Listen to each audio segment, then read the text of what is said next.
Good morning. Thanks so much for joining us. The plight of the MBTA and its customers continues to be a dominant local news story that will be heating up even more in the new year as the whole debate over how to fund it comes to a climax. Well, here to give us his perspective on what's going on with the T is the longtime executive director of the MBTA Advisory Board, Paul Regan. The Advisory Board's a watchdog group made up of elected officials from all 175 cities and towns served by the T. That's a lot of people you have to answer to, Paul. It is, it is. Luckily, you're so calm and comfortable that I think maybe that's the secret to your success. I but try. You've been at it for how long?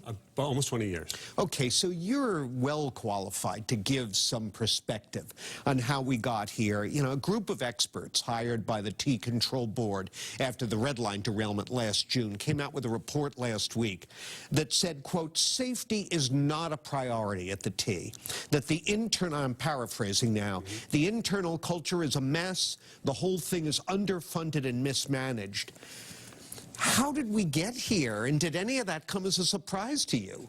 Well, unfortunately, none of it came as a surprise, and we got here over a very long period of time.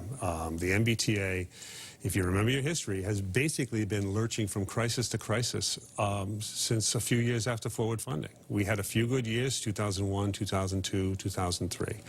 And then the deficiencies of the funding mechanism started to catch up with us. So basically, the MBTA almost always runs a deficit. They can only fix that deficit two ways. They can either raise fares, three ways. They can also ask for additional funds from the legislature, right, which they have gotten. Or they can make internal cuts. And since it's a labor-intensive industry, if you cut people, you get less service. If you cut a bus driver, that bus doesn't drive. So, you know, this is not news. This is something that's been going on for quite some time. Well, when you talk about the culture, the mindset, it's something that has persisted, or should I say festered, under Democratic governors, under Republican governors. It seems impervious to change. Do you feel that way as well? Actually, I think that the disturbing thing about that report was not so much that because of the constant churn and turnover at the top that people didn't understand the safety culture.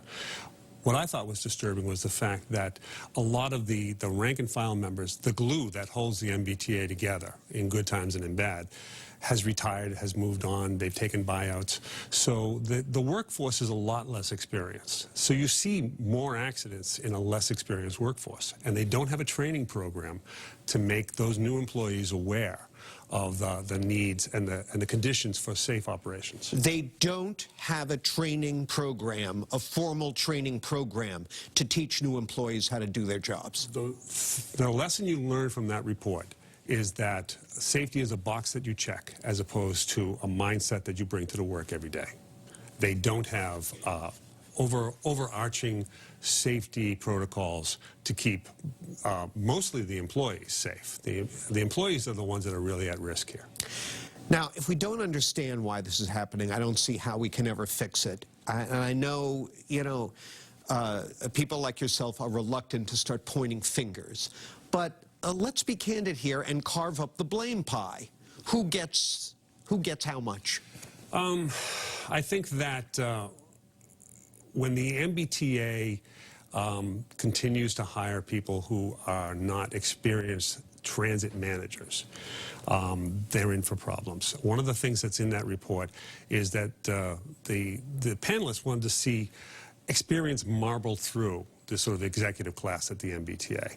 And if you go over there, you find Steve Poptak, who is a very earnest and well-meaning person and has more experience than some of the other 10 past general managers in the last 10 years.